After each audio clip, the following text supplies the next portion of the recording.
46 million people on this planet, and most of us have the audacity to think we matter. Hey! You hear the one about the comedian who croaked? They stabbed him in the heart. Just a little poke.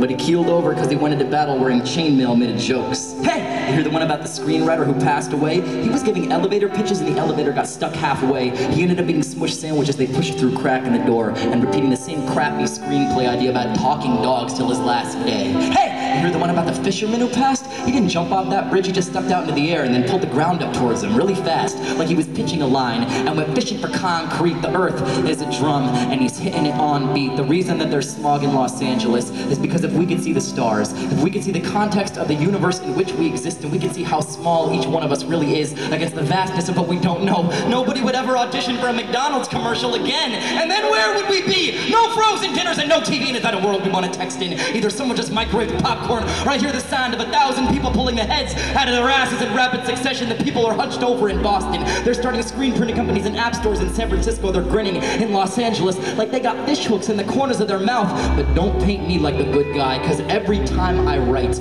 I get to choose the angle that you view me and select the nicest light. You would not respect me if you heard the typewriter chatter tap tap tapping through my mind at night. The same stupid tape loop of old sitcom dialogue and tattered memories of some girl I got to grind on in high school, filed carefully on rice paper. My heart is a colored pencil, but my brain is an eraser. I don't want a real girl, I want a tracer from a catalog. Truth be told, I'm unlikely to hold you down, because my soul is a crowded subway train and people keep deciding to get on the next one that rolls through town. I'm joining a false movement in San Francisco, I'm frowning and hunched over in Boston. I'm grinning in Los Angeles like I got fish hooks in the corners of my mouth, and I'm celebrating on weekends because there are 7 billion, 47 million people on this planet, and I have the audacity to think that I matter. I know that it's a lie, but I prefer to the alternative because I got a tourniquet tied to my elbow. I got a blood wrap filled with compliments and I'm burning, and you say go to sleep, but I've been bouncing up my bedroom wall since I was hecka small. We're every aged wanted, tucked inside ourselves like Gretchen nesting dolls. My mother is an 8-year-old girl, my grandson is a 74-year-old retiree whose kidneys just failed, and that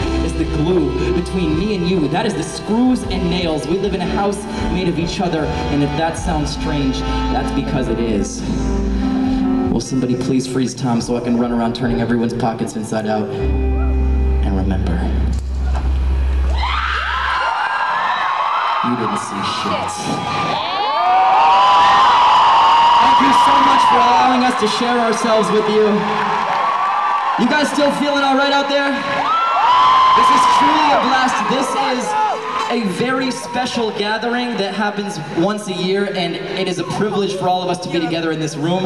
As with every concert, all of us will never be assembled in the same room again. Some of us may come back next year, but this group of people will never be here, and that is what I love about what Hank and John and everybody involved in VidCon is doing with this conference, because the internet, this is the important thing. The internet starts with people.